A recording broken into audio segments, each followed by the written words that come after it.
We are Steve and Jill. Together, we've been buying and reselling land since the 90s. Our data-centric approach leaves our buyers asking, how can you sell it so cheap? Here on the Land Academy Show, We answer that and more. I'm Steve and Jack Butala. And I'm Jill DeWit, and this is the Land Academy Show. This is episode number 2009, and today we're talking about how to manage land sellers who have an unrealistic sale price expectation. So these are when we send out the offers. This happens. It's happened forever, where you send out an offer and like, I want to buy your property for $13,000, and they say, oh, no. Sure, I want to sell it, but it's $130,000 or something like that. They're adding a zero or a couple of zeros. And we're like, no, we're not. We're not on the same page here. So we're going to talk about what to do, how to handle that, and even how to pick out, are they even real sellers? Because sometimes they're not. And that's an indication right there. So this all came about. This is the hot topic right now on the Land Academy Discord channel. There's, probably 20, maybe 30 discussions and sub-discussions about how to deal with sellers who have unrealistic expectations specifically. And we'll get into this in great detail during the bulk of the show here. Very specifically because there are a lot of people who I don't believe are in Land Academy's group who are sending out very, very, very high, higher than retail priced mailers, and they're doing it not intentionally. They're doing it because they're not being instructed on how to correctly price a mailer. And so perfect. And a lot of it's because of I'll explain why. Each week on the show, we answer a question from our Land Academy member Discord forum, and we take a deep dive into land-related topics by popular request from our Land Academy community. Sorry. Can we just pause a little bit and just make sure that people know what's going on in our background and our foreground? Oh, yeah, sure. Yeah, hold on a moment. Let's not just gloss over the obvious. We're not sitting in your dark desk. We're in your dark little cubby hole in the workstation in the RV. I'm just kidding when I say dark, but we do decorate things a little differently. That's for sure. I have a dark wood office at home. We're not at home. That's what their point is. Exactly. We are on the road in our RV, having a great time. So, and enjoying the spin cycle right now. I thought that was over at this moment, but apparently I'm not. I just clued in our team. I said, hey, if you want to have a good giggle, check out when we're doing laundry while we're recording from last summer. And apparently it's going to happen again today. Thursday's laundry day. It is. And recording day. It is. You know what it is? Thursday's our work day. That's the truth of it. The major part of our week. This is our one day that we work all day to get everything done.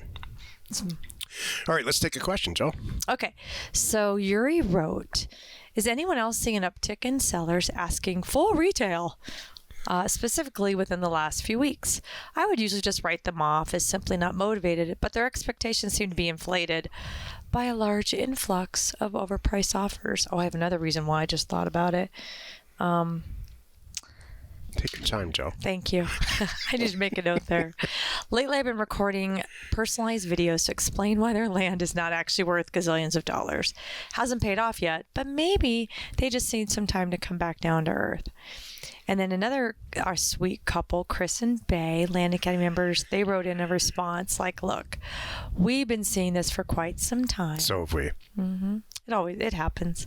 When we get calls from people who have received multiple higher price offers, we listen to what they have to say and find out if there's anything about the property that could first merit a higher offer. If it looks like we missed something, we will give them our best offer and then kindly tell them that if those offers don't work out, call us back. We've had numerous situations where people come back to us after other investors ghosted them or renegotiate a lower price or unrealistic timelines within option agreements, etc. Could we just jump into the topic? Yeah. Because this ties in. Yeah, this is right. Yes. Today's topic: how to manage land sellers. Can we leave that part right there for me? Who have unrealistic sale price expectations. How to manage a co-host who wants to tell the actual host how to do it. Well, I just need that note on the screen. Don't take away my note yet. So thank you. Jill, you're an angel. Thanks. And I adore you. Huh. Thank you. I'm serious. Okay, thank you. I wasn't sure if that was how that was coming, but all right. All right, do you want to dive in? You want me Yeah. to dive in? Because Look, here's the thing. All right, you go first. Here's the thing about real estate. It's going to ultimately, when all the dust settles, trade for what supply and demand dictates. It's a free market for the most part. And so if someone sends a $10,000 offer to somebody, a $100,000 offer to an owner who owns property where retail it's worth $40,000, this is all based on comparison values, like kind comparison values. They send an offer for $100,000, their property's worth 40, and they're getting an offer from us for 20.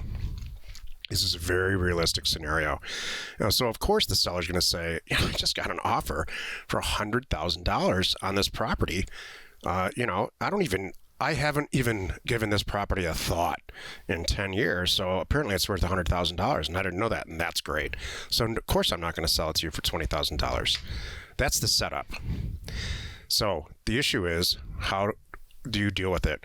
If you do absolutely nothing, except call them and say, I'm super interested, when they call you and they ask this question, why would I ever sell it to you? You should say, because it's worth $20,000 to us. And we are good for it. And we've done X amount of deals over the past several years. So in the bitter end, if you just think about this from an economic, academic standpoint, it is going to ultimately close for a realistic number, and the seller, if they're a real seller, will ultimately choose the person not based on price who they're going to sell it to, but based on response and personality and ease of dealing with, and just having a trusting feeling, which is why Jill does so well at this. So supply and demand here is at work, and ultimately no one's going to buy a piece of property for $100,000 that's worth between 20 and 40. The real question and the real topic of today is, how do you deal with that seller, and what goes on between that time where there's reality sets in, the crazy offer gets sent and reality sits in, and you have some work to do in the middle to get them back down to reality. So Jill, what do you think? Well, that's great, Jack. I have 5 points I want to make right now. Do you really? Yes. She's giving it back to me. This is good. Give me the business back. All right. So I have 5 really important points on this topic, and I know you will love this. Okay, number 1. People do mess up, and there are tools out there, one that starts with a P, and it's spelled with a Y in there, and it may involve pricing.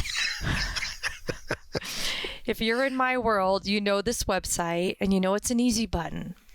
And you also, if you've been in my world for more than 5 minutes, and you've been on social media and you've done some searching on this easy button tool, you have found numerous posts of people going, oh my God, it was overpriced. My mailer was overpriced. Everything was overpriced. It didn't work. Priced.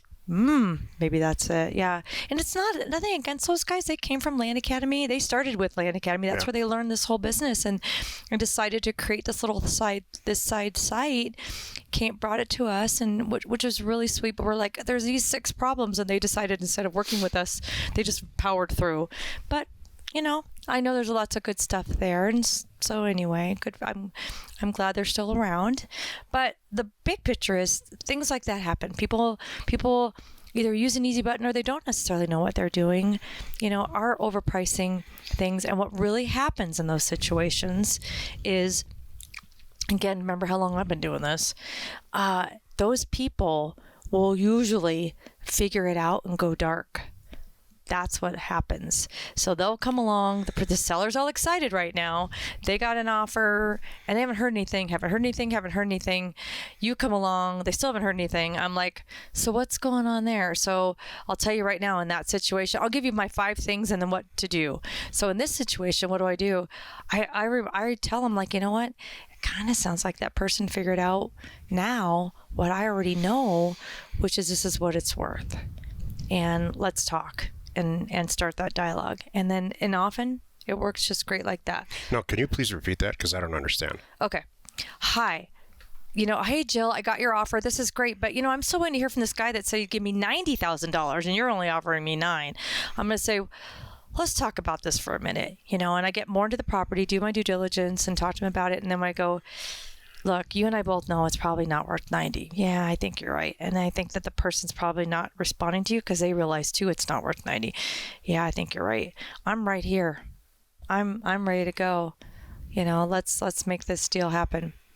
That's what you do. So situation number 2.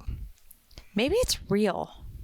Maybe you send out this offer and there's something going on like, oh, you're on the oceanfront, whatever, who knows, the lakeside, whatever, and you're the place that they just now allow equestrian ranches, less than 10 acres. I don't know.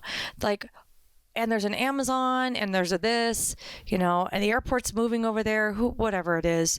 There could be, I've had all these situations, there could be some realistic reason why the property is worth more, and you're now finding that out. And this is part of the reason too why I love taking the first wave of calls when we send out mailers in new areas. Yep. I want to know what's really going on there. If they're all coming back like that, when I got a handle on it, I'll flip it over to Pat Live and let them do the calls. But in a brand new area, I like to hear and just see what the climate is, what's going on, how well we did. And let's just say maybe it's true. Then I'm going to do like Bay said. I'm going to, relook at this. I'm going to go back and take a look at it. I'm still going to ask them for a number. That's how I roll. I'm not going to come back with a new number. I'm going to come back with, now that we've talked, so here's my solution. Maybe it's true. My 13,000 should have been 50,000. But they're saying 75. So I'm going to go, look, let's talk here. I'm not an agent.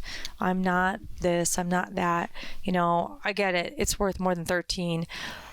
So what number does work for you? And I will go see if I can make that number work too.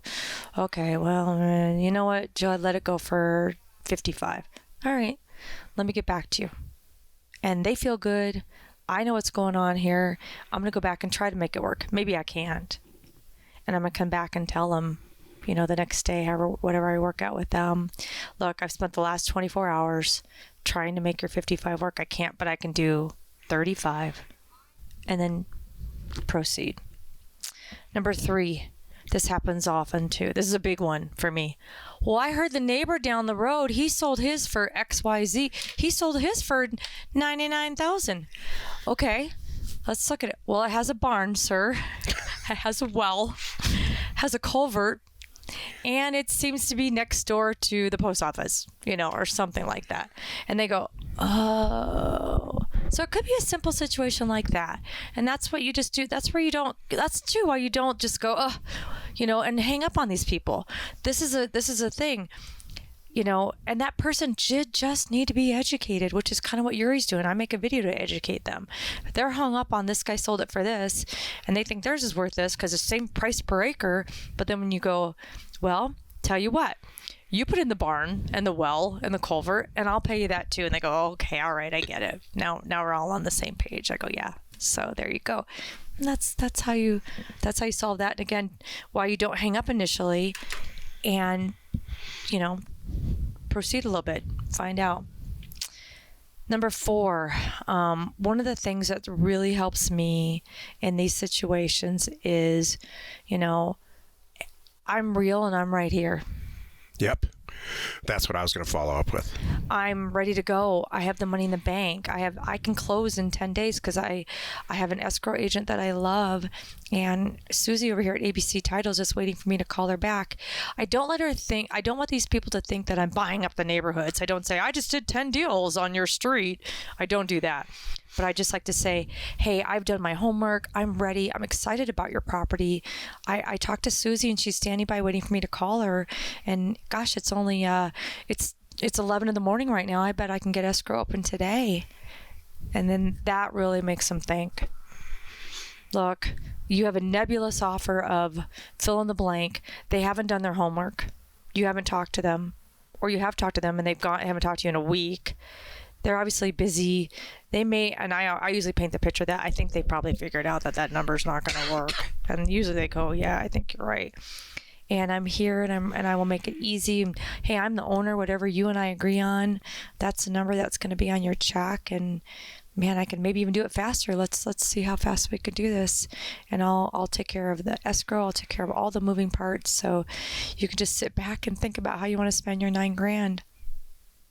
So what have we said for years and years and years, Jill and I, and there's nothing's changed. When you look at the garage sale model, you got all the stuff that you want to move out of your house. And do you care if somebody is going to pay you $4 or $9 for a broom that you have in the garage that you just haven't used for years and years? Maybe a bunch of stuff that you've inherited. My big picture point here is we are talking about price. What happens, the vast majority, more than 90%, more than 95% of the transactions that Jill and I have ever done separately or together, and this goes back 30 years, were from people who said, yeah, I do want to sell my property, and I'm tired of getting this tax bill, and thanks for thanks for taking my call. $5,000 sounds good. And that's what you wrote on your offer, because they don't care. And that's what these mailers are designed to do. Mm-hmm. Send out a bunch of mail. Tens of thousands of letters is what Jill and I send out every month. The mail comes back. It does its job. 5 to 10 to 15, 20, maybe 20 people respond with any type of positive, yes, I do want to sell the property. And Jill doesn't sit around and spend 30 minutes talking to them about price. They don't even bring it up. So the people that are responding about price and maximizing value and all of that stuff aren't real sellers. You're not finding them in a place in their life at that time. You're not catching them in this place where they just want to sell some. They want to get rid of it. They're tired of it. Some life event happened. They got to move back across the country. Their parents died. Their kids went to college. They're cleaning out the garage. Mm-hmm. And this is I have 9 things to do in an estate. This is one of them. And if they like Jill, and they do, on the phone, and they get an offer for $12,000 and she's in for $5,000, they're going to sell it to her. Mm-hmm. That's what we're trying to do. However, what this which is great and everything, we do that, and we do that very, very well. This is kind of adding a percentage, like, this is saying like, well, maybe these are not those people, but maybe there's something there because I can get more deals out of it. I get that. Yep. I still have a couple more if you don't mind? Yes, I'm sorry. On. I thought you're done. Good. I'm sorry, Joe. Go ahead. I still have 3 more things. This is a Jill topic because you know why this is true, because Jack does really well. By the time this situation happens and the phone's ringing, Jack's moving on to our next mailer. Mm-hmm. Or Jack's waiting for me to give him the results of this stuff and waiting for me to say, go buy more of these. Yeah. Can you get me this? Can you get me that? Kind of thing. That's what's going on. So this is why I have a lot to share. One big picture thing I want to make sure everyone is thinking about right now is, in case you haven't looked around the internet and Realtor or Zillow or something every single flipping day like we do multiple times a day, there's a lot of red dots out there. Red is for sale and yellow is sold when you're looking on Zillow. I'm talking about the red dots. It's summertime, and the majority of the country is in a listing frenzy right now. This is airing on May. We're in the second, third week of May right now, and it's before Memorial Day. Everyone is listing anything they've got. They are clearing out the garage, like Jack just said. They are. The snow's lifted. We can all get to all the property, and they've been waiting for it. And the kids are going to be out of school, or they are out of school. It's like, baby, let's sell this. This is it. This is our time. So, what does that mean? That means it's more of a buyer's market. So I never, this is a whole nother discussion. We could do a whole nother podcast on this, but I love where you're going with this, though. It's really relevant here too, I think. There's a way to word things where you're not insulting people, but pointing out that there are more properties out there than normal, so it really is a buyer's market. Like I said, well, that's another discussion on how to word that. But for you to know, you can move on. There's so much out there. And sit tight, because whatever number they think, there's a good chance they're going to call you back. So this goes into my next point, which is, no matter what, all these things that we're talking about today, it still comes down to this. At the end of the conversation, it's about your conversation with them. Yep. When they call, don't just discount them right away. Don't say, well, okay, they're not interested. They want this, I want this, and just end it right there and, mark it on your Airtable base that that it's done because we couldn't agree on price. Did you ask them? You need to have these conversations. Continue to find out why, give them your reasoning, and come up with something. At the very bitter end, the goal here is to find out if they want to sell. Yep. And then the next goal is to agree on the price. Well, you're not there, obviously, right? So there's nothing wrong, and I do this all the time. Hi, Mr. Smith. All right, I couldn't make your 55 work, but I can do 35. And he goes, ugh, my wife will kill me. You know what? Okay, I understand. That's the best I can do. So tell you what, please hang on to my letter. Why don't you guys talk it over, sleep on it, let me know. How about I'll give you a week. I'll keep the money. I'll keep that money set aside in my checking account for a week. If I hear from you, great, I'll be ready to go and I'll close it real fast. If not, I understand. And still, you can reach out to me later. If situation changes, hit me up. Depending where I am in my maybe I'll have the dough and we can work out something again. Otherwise, gosh, I wish you all the best. Well, thank you, Jill. I'll get back to you. And now it's really weighing on them. So you can't give up, and you have to leave that door open. What Jill's describing is being a deal maker. Yeah. She is creating a transaction and establishing trust with the seller.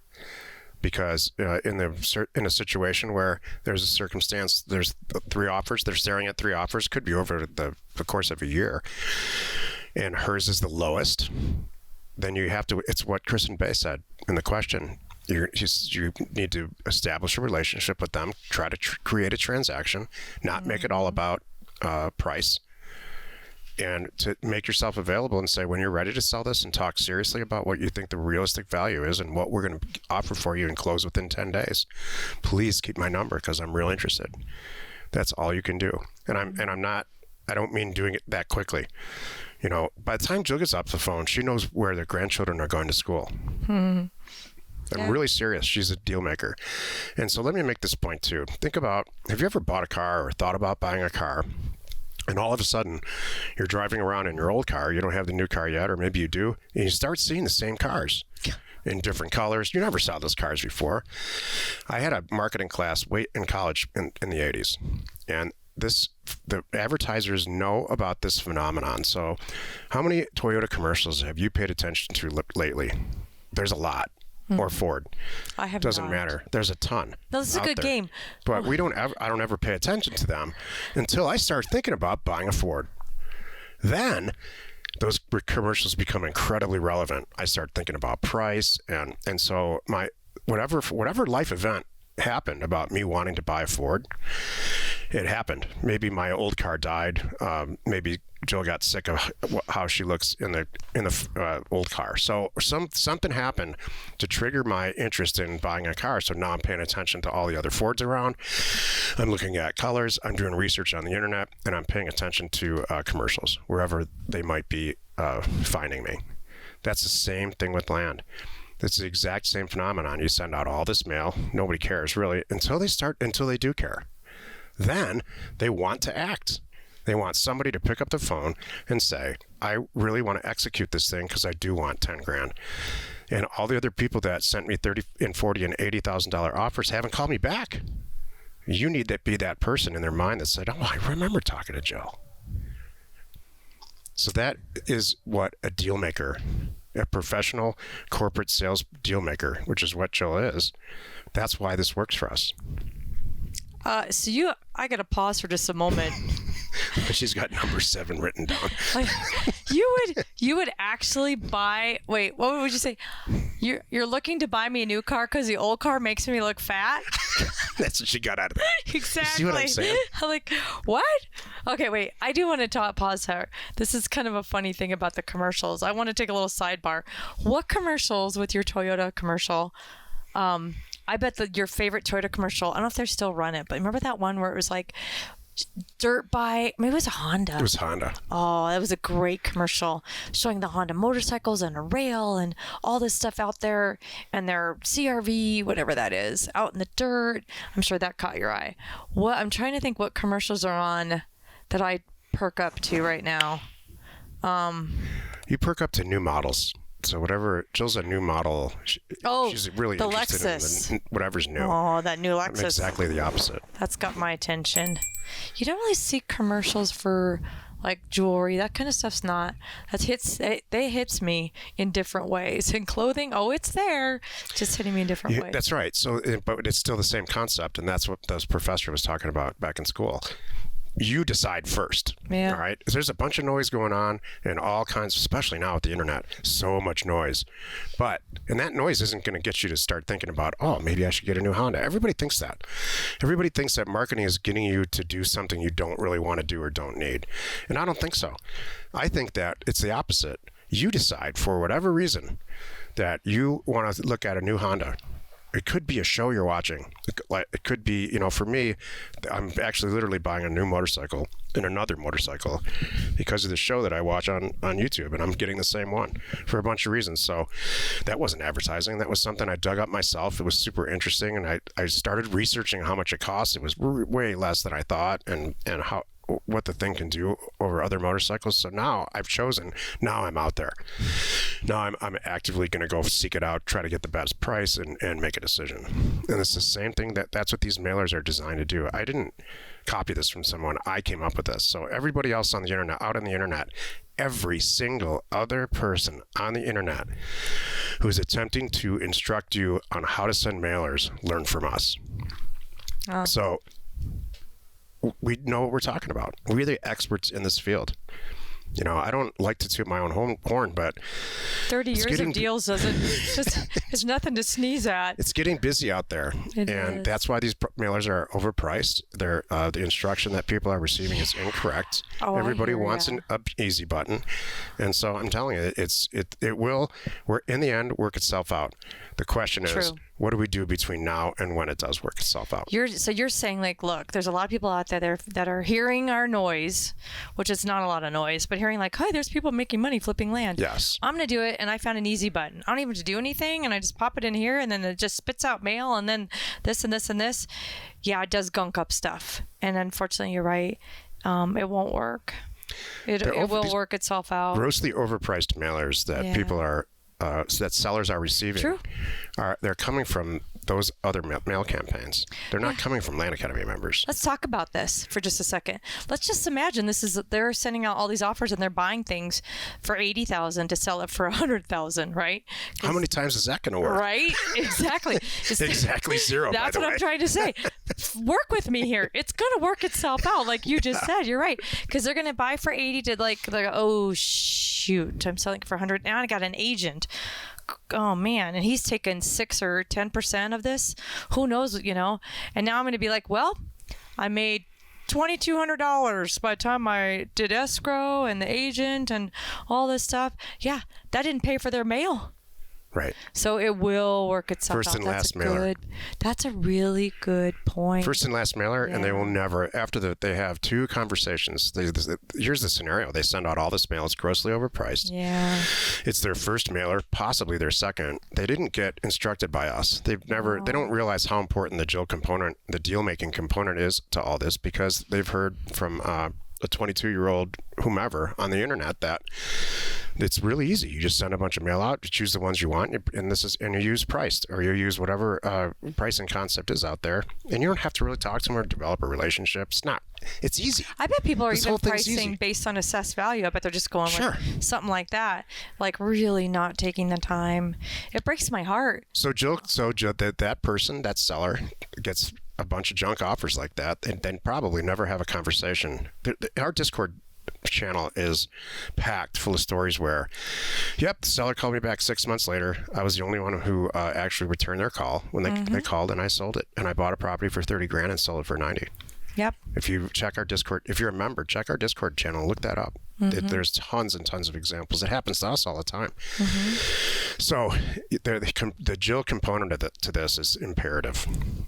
You have to be or be willing to develop a skill to be a natural born or attempt to learn how to be a deal maker. It has to be in your blood. Well, you know what's interesting too? These really, really high offers and these people that are sending them out. Like I said, I feel bad for them. And what's interesting is Me too. I've had over the last, I don't know how many years, I've had a lot of people come to me who have said flat out, I'm coming from another group. I screwed up. I got to sell this thing. I'm like, well, give me the deal. They're like, I can't even afford. They got so tangled up and goofed up with another concept, if you will. I'm trying to be very PC here. Why? Because that's who I am, and I just want to be I'm not PC. that way. I'll translate it when she's done. Well, you know why? Because I do think that every education, everything you do, you're going to get something out of it. I hope you get a nugget out of it. You know what this person got? Anyone that got all goofed up, hey, at least they got that far. They learned how to buy something. Great. They learned how to take in some inventory. Great. Now they just need to fix the pricing. So I've had people that came to me like, I can't sell this. I'm like, well, tell me what's going on. I've actually pulled up the deals and talked to them and looked at it. And I'm like, shucks, you overpaid. Mm-hmm. They're like, yeah, I know that now. I'm like, I'm so sorry. And I've had to say, I think you should cut your losses and move on. Yeah. Don't even spend time on it anymore. I would just put it to the side. And unfortunately, it was a sad situation.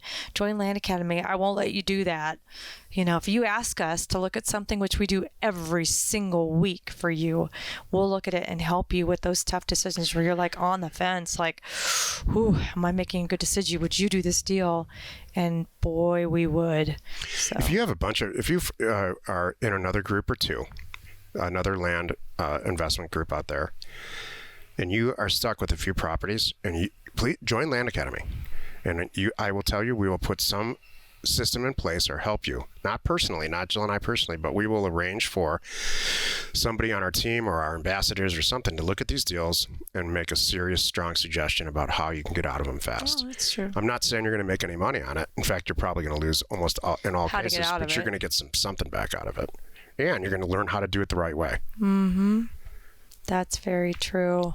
If you are uninterested in talking to people on the phone, sellers, and doing what Jill's role is in all of this, you're going to have a very, very, very difficult time succeeding in this business. Mm-hmm.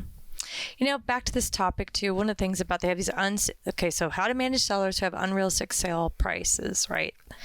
Well, sometimes they don't really want to sell. And that's their way of stopping it. So I want to throw that out to you too.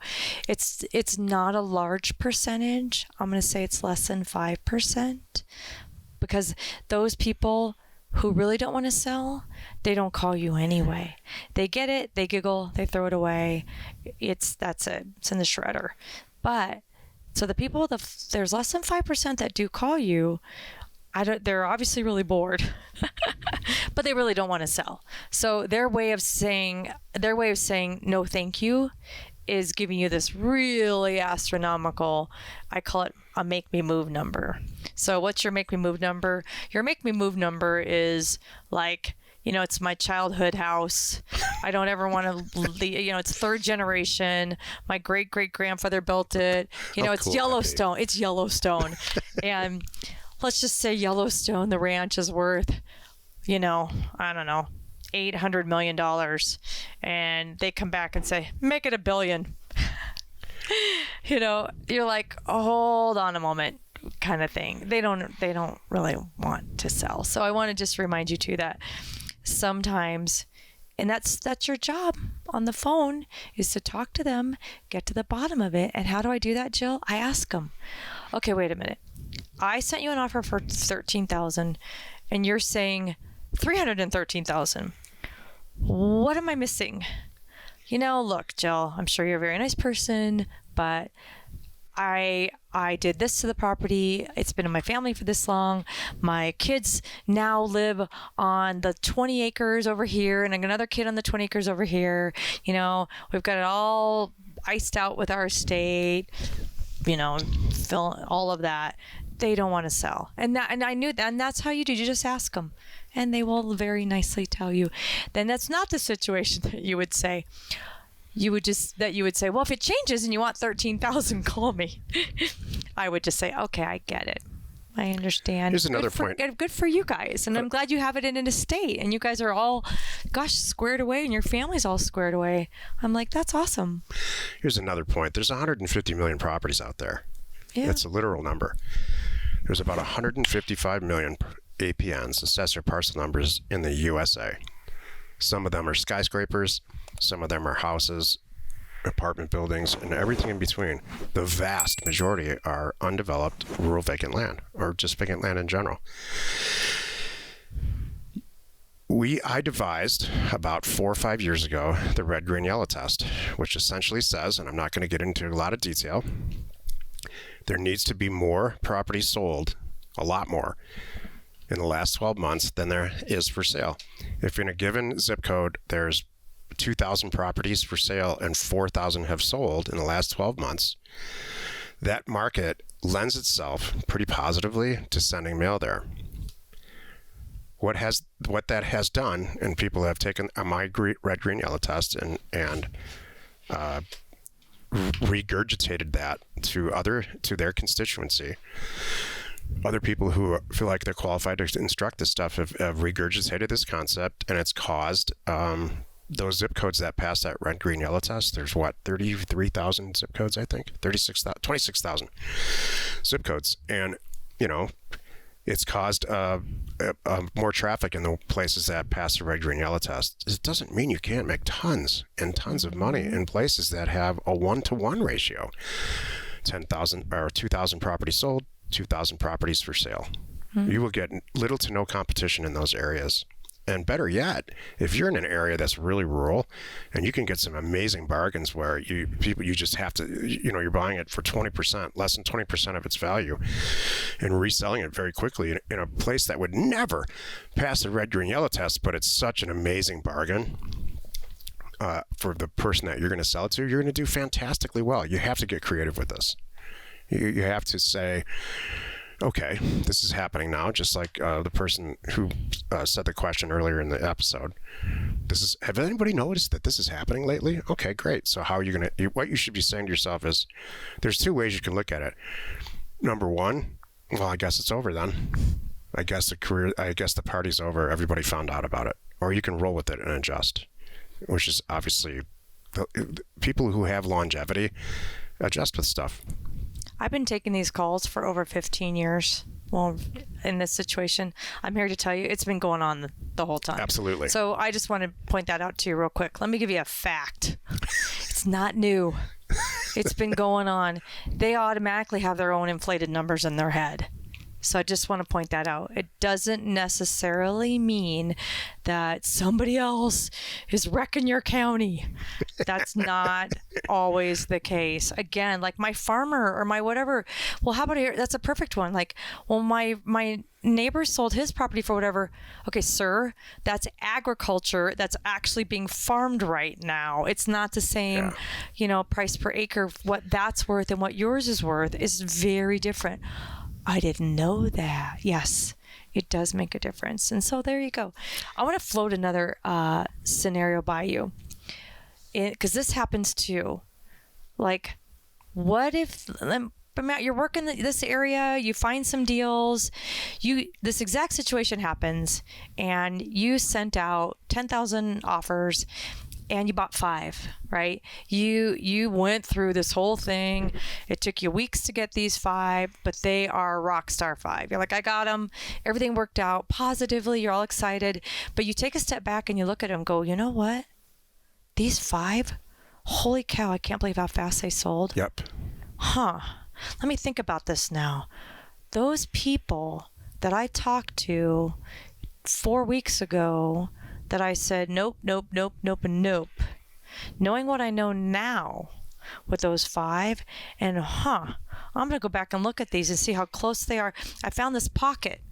Jeez, that's where my 5 have are. we done this? I know. Since I want to paint this picture too, I want to tell you guys, there's gold in here. Don't all go, it's all failing. It's not.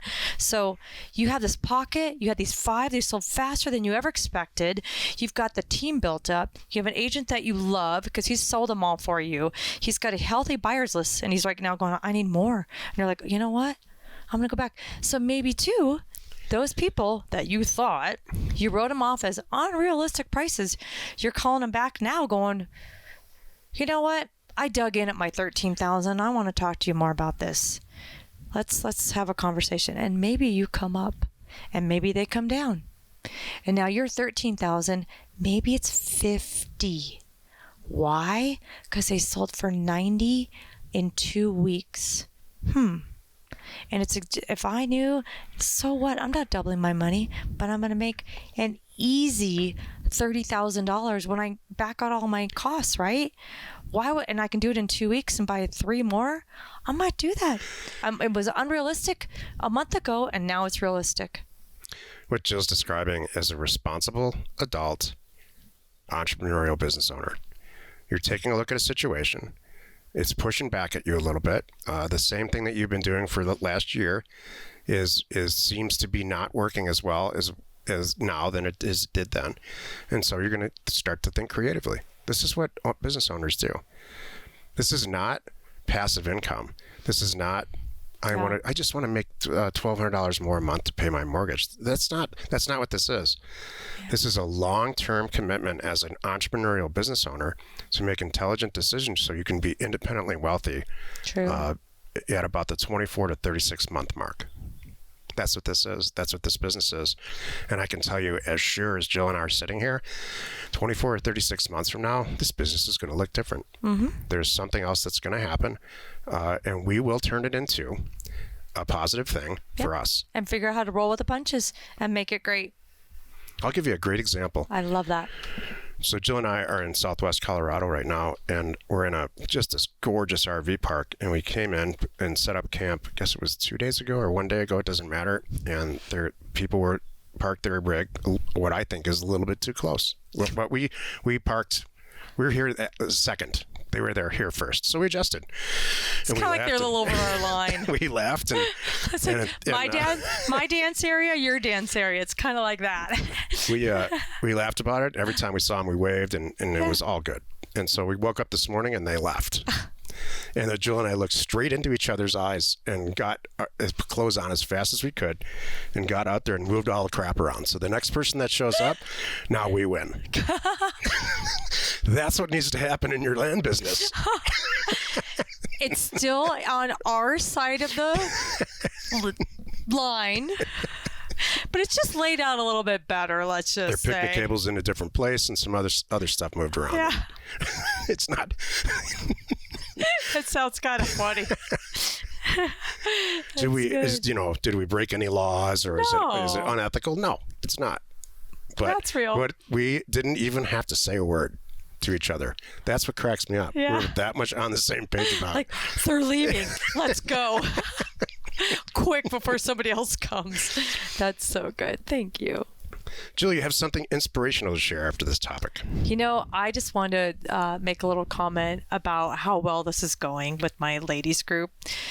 So I logged into Discord this morning, and we have our sweet little hidden ladies group within the Land Academy hidden Discord. I didn't even know that. Channel. Mm-hmm. Well, yeah, of course.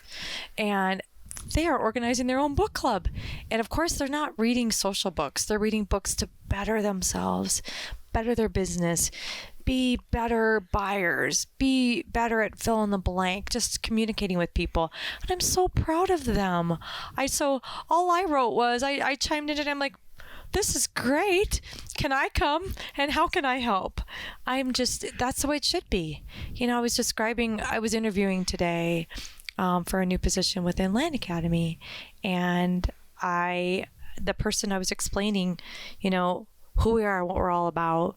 I'm like, this is a really different environment. And I think she got it. We're not your normal business and not your normal world.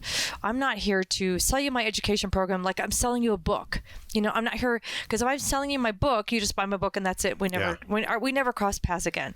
I hope I send 10 million books and that's it, right? No. We don't want that.